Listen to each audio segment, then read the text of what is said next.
오늘부터 구약의 소선지서 가운데 가장 먼저 등장하는 이 호세아서의 말씀을 가지고 이 한 해를 좀 마무리하기를 원합니다. 여러분, 올 한 해 우리 교회 표어가 뭔지 아십니까?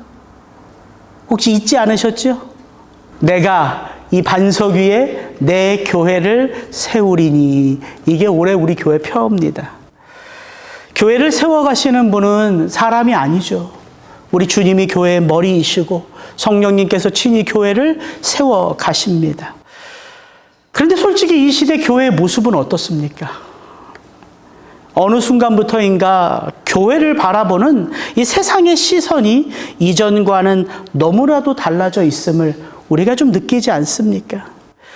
저 어렸을 때만 해도 한 해가 마무리되고 새로운 한 해가 시작되면 그래도 교계의 원로들을 모셔놓고 TV에서 대담하는 것들을 자주 봤던 것 같아요. 한경직 목사님, 김수환, 추기경 이런 분들을 통해서 이 대한민국의 이 앞날을 어떻게 예상하십니까? 그런 얘기들도 자주 들었던 것 같은데 요즘 뭐 그런 거 볼 수 없지요. 드라마나 영화 속에서 목사나 교회 중직자들을 위선자로 표현하는 것은 뭐 어제 오늘의 일들이 아닙니다.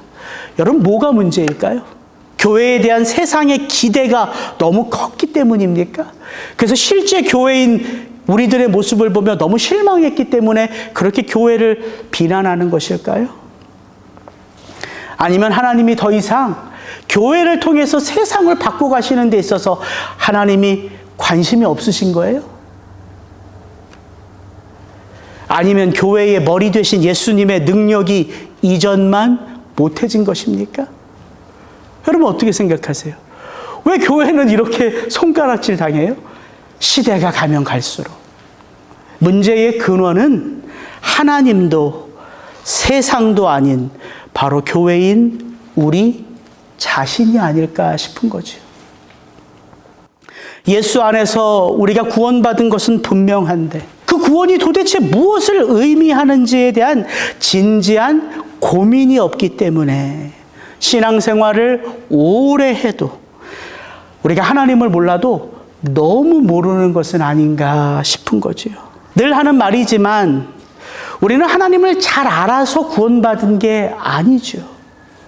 오히려 그리스도 예수 안에서 그 하나님을 잘 알아가라고, 그분의 그 능력 안에서 그분의 그 사랑 가운데 잘 살아가라고.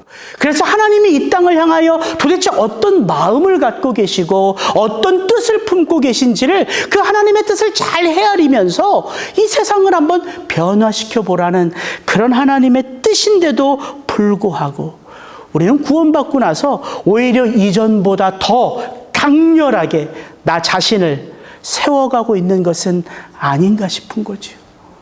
그것도 하나님의 힘을 힘입어서.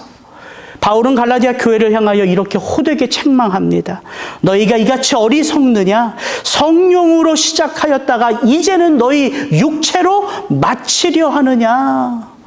여러분, 얼마든지 교회는 내 욕망을 따라 살아갈 수 있는 연약한 공동체인 것을 우리는 잊어서는 안 된다는 거죠. 바로 이런 이 시대 교회 모습을 그대로 투영하고 있는 구약의 말씀 하나가 있어요. 여러 군데 있겠죠. 이사야서에도 그렇게 패역한 이스라엘 백성들의 모습이 나오고 예레미야서에도 나오고. 그런데 너무 방대해요. 그래서 제가 꼽은 건 바로 호세아서의 말씀이에요. 그래도 우리가 좀 살펴볼 만 하잖아요. 14장이면은. 이제 올 한 해를 마무리하면서 이 호세아서의 말씀을 통하여 왜 그렇게 하나님의 백성들은 그 하나님으로부터 멀어졌는지, 왜 하나님은 이 호세아라고 하는 이 선지자를 통하여 그들에게 이 피가 뚝뚝 떨어지는 이 사랑의 메시지를 전하여 주시는지 우리가 그걸 좀 한번 돌아보기를 원하자는 것이지요. 저는 오늘 이 호세아서를 시작하면서 구체적으로 이 호세아서의 말씀을 들어가기 전에 좀 기본적인 배경을 좀 살펴보기를 원합니다. 그리고 저와 여러분들이 앞으로 이 호세아서의 말씀을 여러분이 한 절 한 절 읽어갈 때에 과연 내 눈이, 내 머리의 생각이 무엇에 초점을 맞추어 그 말씀을 읽어가야 되는지, 그래야지만 그 하나님의 마음을 체험할 수 있는지, 그걸 좀 한번 호세아서를 시작하면서 여러분과 좀 나눠보기를 원합니다. 오늘 말씀 1절, 2절 다시 한번 제가 읽어드릴게요. 우시아와 요담과 아하스와 히스기야가 이어 유다 왕이 된 시대, 곧 요아스의 아들 여로보암이 이스라엘 왕이 된 시대에 부엘리의 아들 호세아에게 임한 여호와의 말씀이라. 여호와께서 처음 호세아에게 말씀하실 때 여호와께서 호세아에게 이르시되 너는 가서 음란한 여자를 맞이하여 음란한 자식들을 낳으라. 이 나라가 여호와를 떠나 크게 음란함이니라 하시니. 여러분, 호세아서 하면 가장 먼저 뭐가 떠오르세요? 목사님, 호세아가 어디 있는지도 몰라요. 뭐 이러시면 제가 할 말은 없습니다. 근데 신앙생활을 오래 하신 분들은 그래도 호세아 하면 이 인물 정도는 떠올리잖아요. 고멜. 제가 저희 어머님한테 엄마 제살로니가 져서 다 끝났어. 이제 다음 주부터 호세아 할 거야, 호세아. 그러니까 저희 어머님이 하시는 첫 번째 물음이 뭔지 아세요? 이 목사, 근데 그 고멜은 그 어떻게 된 거지? 그 고멜은 결국 돌아왔나? 갑자기 이렇게 물어보시는 거예요, 어머님이. 근데 당혹스럽더라고요. 왜냐하면 저도 고멜이 돌아왔나? 이게 헷갈린 거야. 엄마, 고멜이 중요한 게 아니야, 호세아서는. 하나님의 사랑이 중요한 거지. 말은 그렇게 하고 잽싸게 호세아서를 이제 전화 끊고서 몇 번을 읽어봤네요. 그러면서 깨달은 게 뭐냐면, 우리 수준이 딱 이 수준이구나. 저희 어머니 그래도 평생 교회에서 살아오신 분 아닙니까? 성경을 필사하셨어요, 4번. 근데도 떠오르는 건 호세아 하면 뭐가 떠오른다고요? 고멜. 도대체 그 고멜은 호세아의 사랑으로 회개를 했나 안 했나? 이게 우리가 호세아서 타면 떠오르는 주제란 말이에요. 중요한 거 하나도 아니더라고요. 호세아서를 읽어보니까. 고멜 이야기는 1장 이후엔 나오지도 않아요. 3장에 한번, 근데 그게 고멜인지도 모르지만 학자들은 의견이 다르거든요. 3장 1절부터 5절까지 그 여인에 대해 잠깐 언급하고 호세아서 4장부터 14장까지 전혀 고멜에 대한 이야기는 나오지 않습니다. 호세아가 어떤 삶을 살았는지도 나오지 않아요. 그러니까 우리는 하나님의 의도하지 않은 것에 무엇을 두고 초점을 두고 그걸 읽어가고 있는 거예요. 고멜이 어떻게 됐는지, 그 한량없는 호세아 남편의 사랑을 받아서 고멜은 돌아왔는지, 회개를 했는지, 거룩한 삶을 살았는지, 그 호세아와 고멜을 통하여 태어난 이스르엘, 루하마, 로암미는 도대체 어떤 인생을 펼쳐갔는지, 그거에 관심이 있다니까요, 우리가. 그리고 그것만 기억한다니까요. 아무것도 그들에 대한 언급이 호세아서에는 나와 있지 않아요. 그래서 좀 살펴보는 거예요. 먼저 도대체 이 호세아서를 우리가 어떤 관점으로 읽어야 되는지, 어떤 의미를 우리에게 주시기 위하여 정말 이 충격적인 메시지를 한 선지자에게 전하시면서 하나님은 이 호세아서를 시작하게 하셨는지, 이게 얼마나 충격적이면 이 시대 모든 성도들이 호세아 하면 고멜을 떠올린다니까요. 그 호세아가 받은 메시지가 너무 충격적이어서.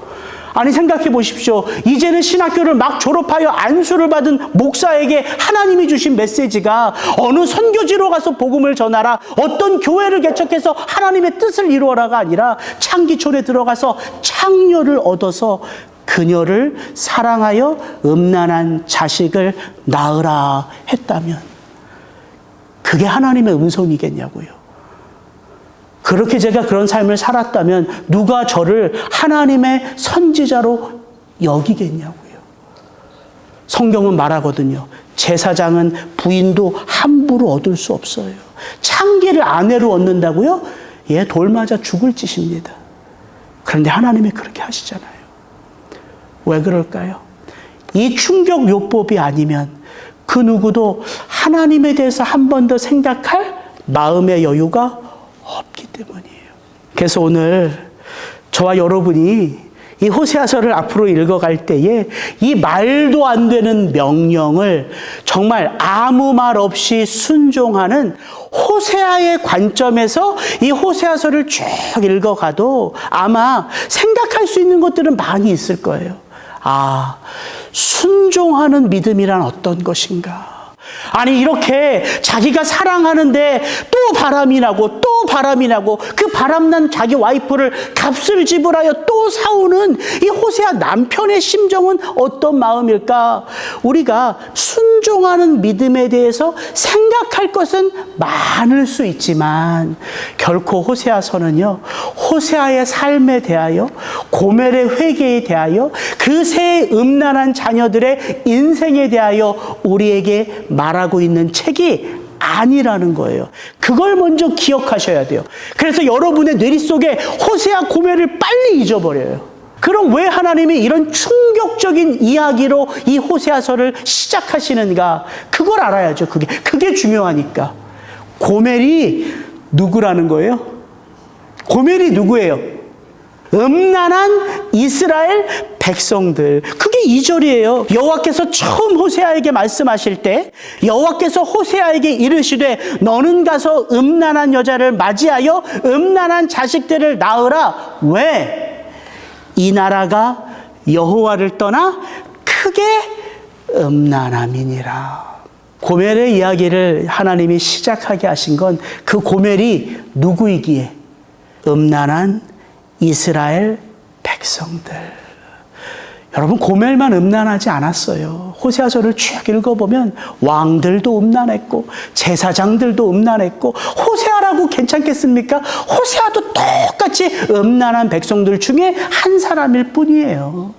근데 하나님께서 은혜를 주어 그를 불러내시는 거죠. 그에게 메시지를 주어 그의 삶으로 하나님의 뜻을 전하게 하신 거죠. 여러분, 이게 하나님이세요. 패역한 이 백성들 가운데 누구 하나 쓸 사람이 없어도 하나님이 임하시면 뭐가 돼요? 그 사람이 선지자가 되는 거예요. 그러니까 거짓 선지자들이 있을 수밖에 없죠. 내가 하나님의 말씀을 받았다, 이런 사람들이 우후죽순 일어날 수 있는 거예요. 지금 이 시대처럼 예수가 얼마나 많아요. 아마 예수가 수십 명도 넘을걸요. 대한민국에도. 미국까지 포함하면 말할 것도 없고. 그래서 성경은 뭐라고 말해요? 그 사람의 메시지를 들으라, 이렇게 말합니까? 아니에요. 그 사람의 메시지를 들으라고 말하지 않고요, 그 메시지와 그 삶이 일치하는지를 봐라. 그게 선지자의 조건이다, 이렇게 말하는 거예요. 그래서 제가 늘 강조하는 게 뭐예요? 성도들은 목사의 메시지를 먹고 사는 자들이 아니라 하나님의 말씀을 먹어야죠. 그 목사님의 그 설교가 하나님의 말씀에 빗대어 참인지를 여러분이 끊임없이 들으시고 판단하시고 기도하시고 점검하셔야죠. 그게 우리가 봤던 데살로니가 성도들이라고요. 그들이 바울의 말씀을 받아 그 말씀을 살아보니까 참인 거야. 그러니까 바울을 존중하는 거죠. 그를 통하여 받은 이 복음의 메시지가 살아있는 예수의 복음인 것을 믿을 수 있는 거죠. 그게 우리들의 참 모습이어야 한다는 것이죠. 하나님은 고멜이라는 한 여인을 통해서 이 나라 이 백성들이 얼마나 음란한지를 보여주신 거예요. 여러분, 이게 성경이에요. 한 여인의 삶 속에 한 민족, 한 나라의 삶의 모습을 그대로 투영할 수 있다는 거예요. 우리가 살펴봤던 사무엘서가 그런 거 아닙니까? 하나님의 말씀을 담아낼 선지자가 없어요. 근데 그걸 하나님이 어떻게 표현해요? 사무엘상 1장을 시작하면서 자식이 없는 한 여인 한나의 그 원통한 삶으로 하나님은 이스라엘 백성들 가운데 하나님의 마음을 담아낼 사람이 없음을 그대로 드러낸 거잖아요. 호세아서도 똑같다고요. 이 음란한 여인 고멜의 삶을 통하여 하나님의 백성들의 삶을 그대로 드러내시는 거예요. 그래서 여러분, 그것을 염두에 두고 호세아서는 하나님과 하나님의 백성들의 이야기구나. 그럼 어떤 이야기? 하나님의 백성들이 그 하나님을 떠나 음란하여 하나님의 마음을 잊어버렸을 때에 하나님의 마음이 얼마나 불붙는지가 너무 자세하게 나와 있어요.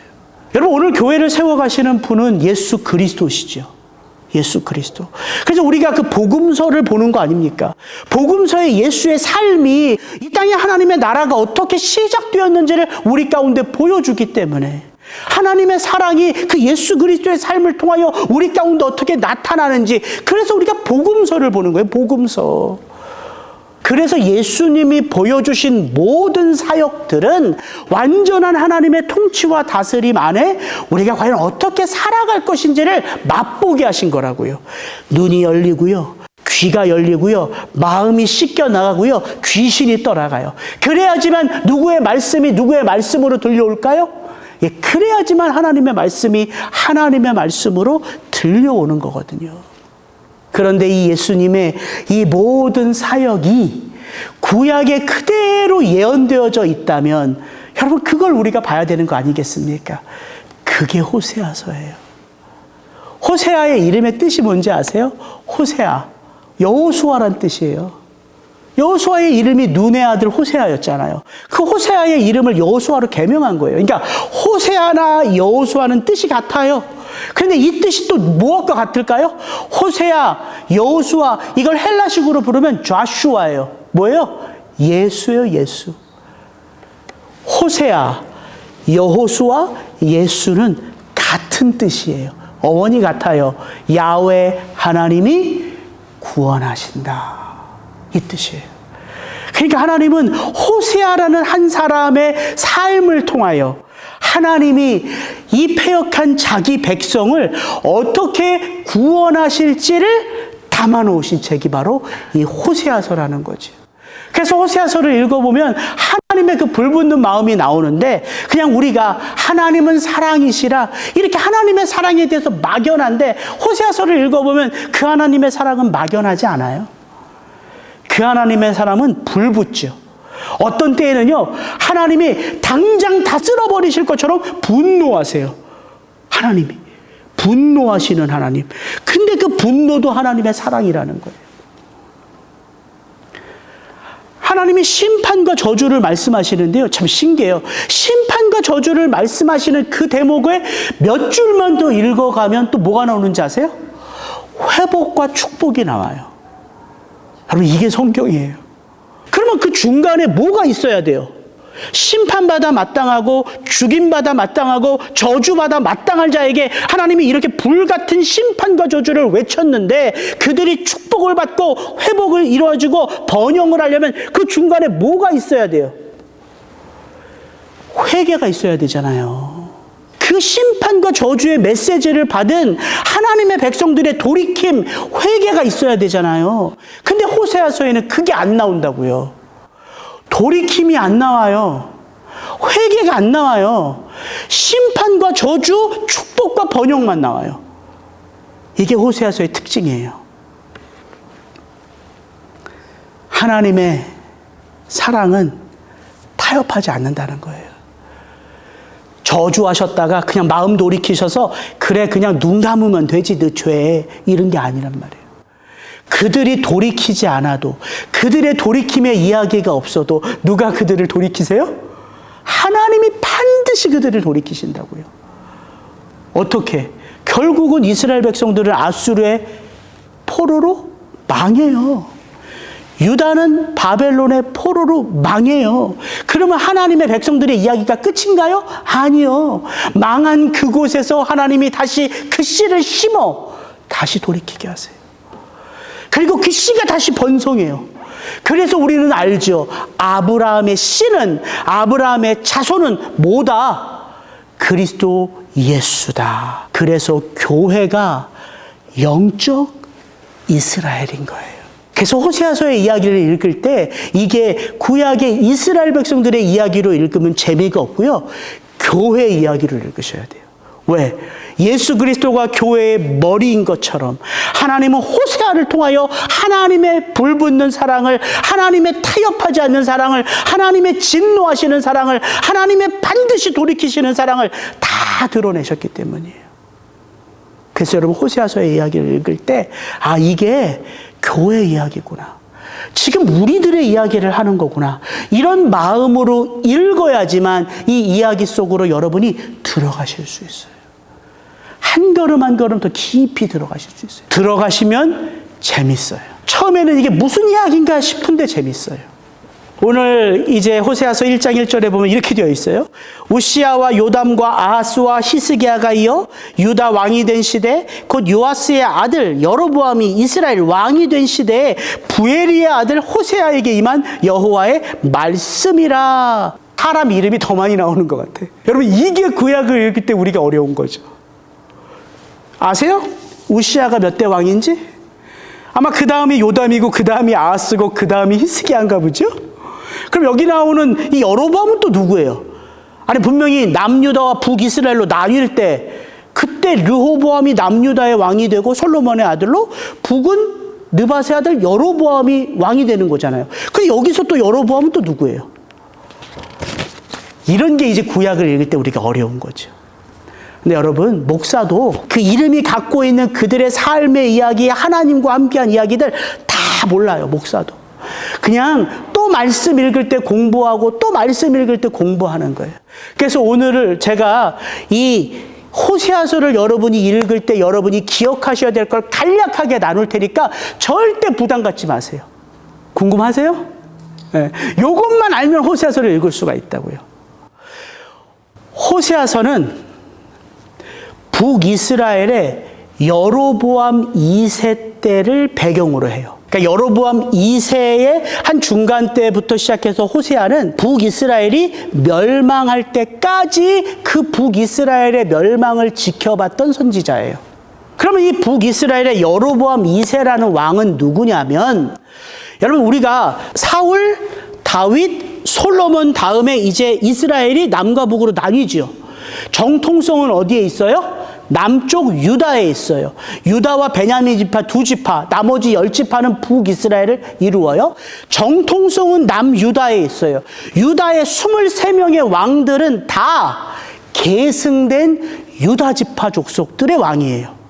하나님이 그 다윗의 왕조를 지키신다고요. 그게 사무엘하 7장에 나오는 다윗 언약이에요. 내가 너의 왕조를 지키겠다. 너의 가문을 지키겠다. 왜 그걸 지키셔야 돼요?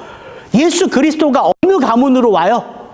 유다 지파의 자손으로 와요. 그래, 그 정통성을 하나님이 지켜주신다고요. 그리고 그 가운데에는요, 뭐 나쁜 왕들도 간혹 있지만 선한 왕들이 계속해서 꼬리에 꼬리를 물어 일어나요. 또 르호보암이 좀 실수했고 또 뭐 실수한 왕들이 있지만 뭐 여호사밧, 아사, 히스기야, 요시야, 이런 왕들이요, 끊임없이 그 하나님의 말씀을 깨어 이 백성들에게 하나님의 왕되심을 선포하는 이 정통성을 지켜낸다고요. 근데 이 북이스라엘의 왕들은 어떨까요? 여로보암으로부터 시작되어 19명의 왕들인데 이 북이스라엘 왕조는요, 왕조라고 할 만한 왕조 가문이 별로 없어요. 왜? 끊임없이 찬탈하고 찬탈하고 찬탈하고. 그러니까 피해 나라예요. 피해 나라. 왕을 죽이고 신하가 또 왕이 되고 또 신하가 왕이 되고, 이런 역사라고요. 그나마 이 북이스라엘 19명 왕 중에서 왕조라고 이름할 가문들이 한 두 가문 돼요. 오므리 왕조, 그 다음에 예후 왕조예요. 근데 이 오므리 왕조에 누가 있는지 아세요? 그 대표적으로 북이스라엘을 망칠 왕, 그 와이프가 아주 기가 센 와이프, 아합과 이세벨, 그게 오므리 왕조예요. 그래서 하나님이 이 오므리 왕조를 두고 볼 수 없어서 이 오므리 왕조를 멸하신 게 예후, 이 예후 왕조예요. 그래서 이 오므리 왕조와 예후 왕조, 이 두 왕조 정도만 그래도 몇 대 계승이 좀 되고 나머지는 다 그냥 찬탈한 거예요. 반란을 일으켜서 정복한 거예요. 그 예후 왕조 가운데 가장 오랫동안 다스린 왕이 바로 오늘 호세아서의 배경이 되는 여로보암 2세예요. 이 여로보암 2세는요, 북이스라엘 왕들 가운데 가장 오랫동안 북이스라엘을 다스렸어요. 장장 41년. 41년 동안 다스렸어요.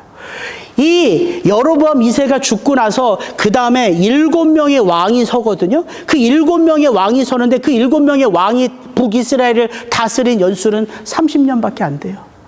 30년 만에 북이스라엘은 멸망해요.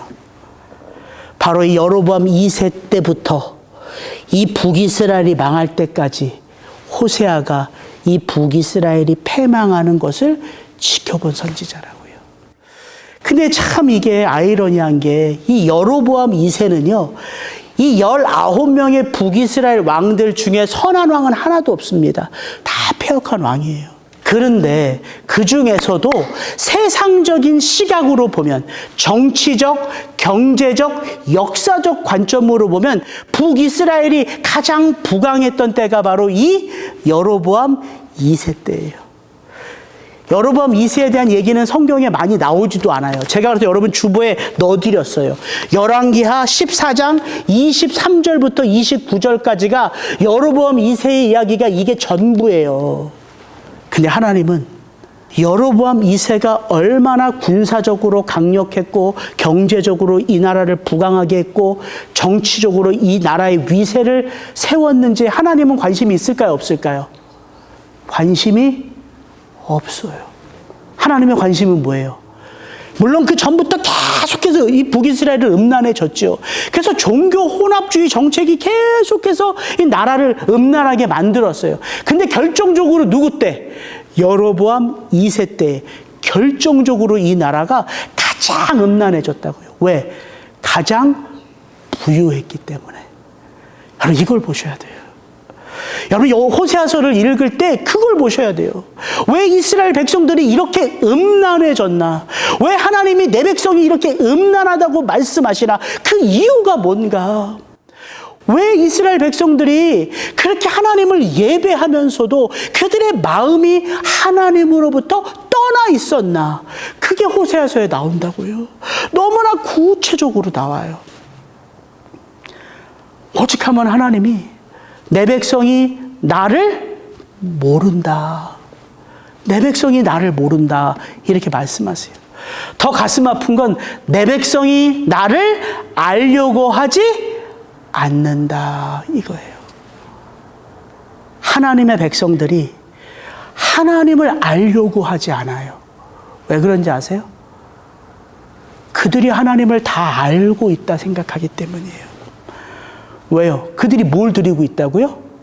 제사를 드리고 있다고요. 그들이 제사를 드리고 있다고요. 가장 좋은 순양을 잡고 가장 좋은 송아지를 잡아서 그걸 하나님한테 바치고 있다니까요. 그러니까 그들은 뭐예요? 하나님이 우리나라를 이렇게 부유하게 하셨고 우리가 그 하나님 앞에 이렇게 예배를 열심히 드리는데 하나님을 내가 잘한다 못한다? 잘 안다.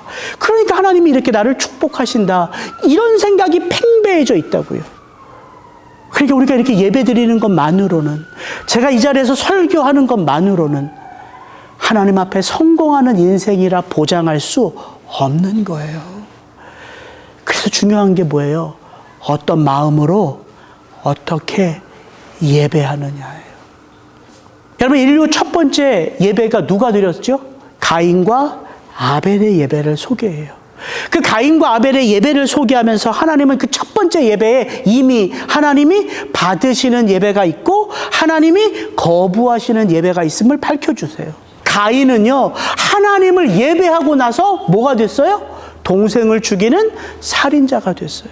가인은 하나님을 예배하고 나서 그 하나님 앞에 거짓을 주장하는 위선자가 되었어요. 예배를 드리고 나서 그렇게 됐다니까요. 그러니까 하나님을 예배하고 있다라는 사실이 우리가 하나님의 뜻 가운데 잘 살고 있다라는 것을 담보하지 못한다는 거예요. 그래서 이 호세아서를 읽어보면서 여러분은 저는 나의 예배를 돌아볼 수 있는 거죠. 나는 어떤 마음으로 하나님을 예배하는가. 여러분 하나님의 말씀이 선포될 때에 그 말씀이 나를 찔러도 그 말씀 앞에서 나를 꺾고 내 의지를 꺾고 내 자아를 꺾고 내 마음을 찢는 그런 애씀과 수고가 여러분 예배 가운데 있습니까? 아니 그런 마음이 있어요 여러분 안에? 하나님의 말씀을 선포하는데, 이영욱이가 선포하는데, 우리 목사님이 오늘 이 말씀을 선포하시는구나. 그 목사님의 말씀 가운데 내가 여기가 찔리는데 왜 이런 찔림이 나에게 있나? 여러분 돌아가면서 아니면 한 주 여러분의 삶 가운데 그 찔림의 마음을 가지고 기도하신 적이 있어요? 아니, 설교는 둘째치고 설교가 홍수처럼 난무하는 게 지금 이 시대니까 여러분이 여러분의 삶의 자리에서 지금 하나님의 말씀을 읽고 그 말씀이 이해가 안 될 때 이 말씀이 도대체 무슨 뜻인가, 무엇을 의미하는가, 여러분 안에 그 말씀을 알고 싶은 사모함의 마음이 있어요? 여러분을 이렇게 책망하고 혼내는 것처럼 제가 이렇게 설교하지만 저 자신에게 던지는 말씀이에요. 오해하지 마십시오. 그게 있냐고요. 좋은 게 좋은 거다. 오늘 목사님이 무슨 말씀을 하셔도 난 목사님이 좋아. 밥도 잘 사주고 힘들 때 기도도 해주시고 목사님이 좋으면 됐지. 똑같은 거예요, 이스라엘 백성들하고 지금. 하나님이 시급한 건요, 예배를 드리고 있느냐, 예배를 드리지 않느냐, 좋은 송아지를 갖고 왔느냐, 흠 있는 송아지를 갖고 왔느냐, 이 초점이 아니라고요. 하나님의 초점은 너희의 마음이 내 앞에서 열려져 있느냐. 여러분, 예배는 그런 거예요. 마음과 마음이 소통하는 자리가 예배의 자리예요. 그래서 제가 한나를 좋아하잖아요. 그 한나가 원통한 마음을 하나님 앞에 다 쏟아 놓았기에 하나님이 하나님의 마음을 그 한나의 마음에 채우셨어요. 그 여인이 하나님의 마음을 채우니까 그 촌동네 한나가 하나님을 노래하는데 어떻게 노래하냐면, 내가 여호와로 말미암아 내 뿔이 높아졌다. 내가 여호와로 말미암아 모든 원수로부터 내가 이김을 얻었다. 내가 여호와로 말미암아 하나님이 어떠한 분이신지를 알았다. 여러분, 이게 한나의 위대한 거 아닙니까? 한나가 실로의 언약궤 앞에서 그가 거기서 머물러 있었던 게 아니에요. 그 한 번의 예배, 그 한 번의 예배를 통한 한 번의 만남이에요. 근데 그 만남이 그녀에게 주는 파워가요, 그녀의 인생 전체를 덮었다고요. 그러고서 한나는 실로의 언약궤 앞에서 살았나요? 아니요. 얼굴을 쫙 펴고 그 라마다임 소빔 그녀의 삶의 자리로 돌아가서 거기서 평생을 살았어요. 실로 앞에서 안 살았다고요. 예배가 그런 거라고요. 하나님의 마음을 채우면 우리가 교회에 머물러 있는 자가 되는 게 아니라 교회가 되어 세상 한복판에 서게 된다고요. 그게 예배의 영광이라고요. 왜? 하나님의 임재를 체험하면 어디에 있든 하나님은 나의 아버지세요, 아버지. 나의 삶은 그 하나님의 뜻을 성취하는 능력이 되는 거예요. 그걸 한나가 체험한 거예요. 근데 이스라엘 백성들 가운데에 그 하나님의 마음을 채울 마음의 공간이 없었다고요.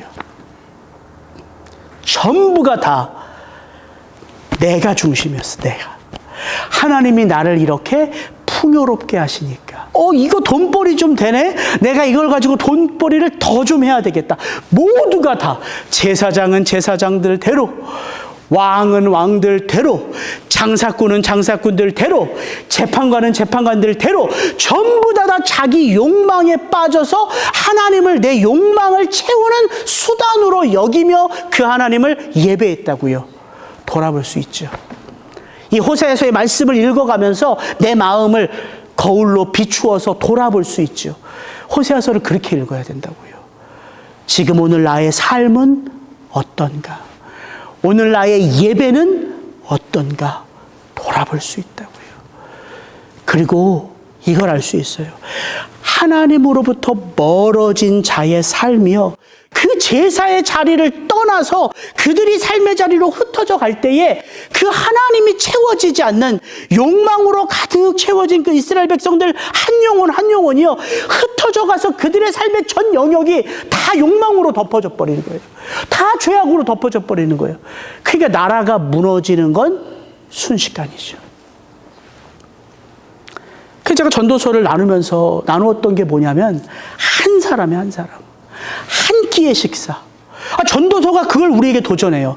한 사람이 자기의 삶이 하나님의 선물인 것을 깨달으면 그 그 사람이 세상 나가서 뭔가를 변혁시키고 변화시키지 않아도 그가 한 끼의 식사를 기쁨과 즐거움으로 자기에게 허락한 아내와 자녀들과 함께 먹고 마실 때에 세상은 바로 그 한 영혼으로부터 변화되어 간다고. 이게 전도서의 메시지예요. 그래서 우리의 인생이 우리의 잘남과 못남으로 결정되는 것이 아니라 인생은 하나님이 주신 복된 선물인 것을 깨달을 때 비로소 삶의 자리에서 그 하나님은 나의 아버지가 되어 가신다. 그래서 여러분, 오늘 이렇게 함께 드린 이 예배가 여러분의 흩어짐의 예배를 결정하는 거예요. 그래서 그 예배를 돌아볼 수 있다고요. 그래서 호세아서를 통해서 여러분이 나의 지금의 예배, 지금 내가 예배드리는 마음의 상태, 이것들을 돌아보실 수 있죠. 그래서 호세아의 주제는 하나예요. 하나님이 말씀하세요. 돌아오라. 내 백성아, 돌아오라. 그럼 돌아와서 뭐 하라는 거예요? 돌아와서 예배하라는 거예요. 근데 호세아서의 마지막 14장에 보면 제일 끝부분에 하나님이 이렇게 말씀하세요. 이제 그 대목을 한번 읽어드릴게요. 이스라엘아, 내 하나님 여호와께로 돌아오라. 내가 불의함으로 말미암아 엎드러졌느니라. 너는 말씀을 가지고 여호와께로 돌아와서 아뢰기를 모든 불의를 제거하시고 선한 바를 받으소서. 우리가 숫송아지를 대신하여 입술의 열매를 주께 드리리이다. 하나님이 돌아오라고 말씀하세요. 결국은 돌아와서 나를 예배하라, 이 말씀이거든요. 근데 뭐라고 말씀하세요? 좋은 숫송아지를 가지고 돌아오라고 말씀하지 않으시죠. 뭐를 가지고 돌아와라? 너희의 마음에서 지워진 여호와의 말씀을 가지고 돌아오라. 그러면서 무엇으로 예배해라? 너희 입술의 열매로 예배하라. 이거예요. 입술의 열매. 뭐예요? 하나님이 내게 주신 말씀을 이스라엘 백성들은 끊임없이 머리에도 새기고 손목에도 새기고 끊임없이 자녀들에게 가르치고 전하고 그들의 입술로 선포되는 게 하나님의 말씀이에요. 근데 그 말씀이 뭐가 되어야 된다는 거예요? 그들의 삶의 열매가 되어야 한다는 거예요. 그 열매가 하나님 앞에 나와 예배하는 제물이 되어야 된다는 거예요. 이게 호세아서의 강조예요. 그래서 여러분들이 그런 관점으로 이 호세아서의 말씀을 한 절 한 절 읽어보시기를 축복합니다. 이 시간 같이 한번 기도하겠습니다.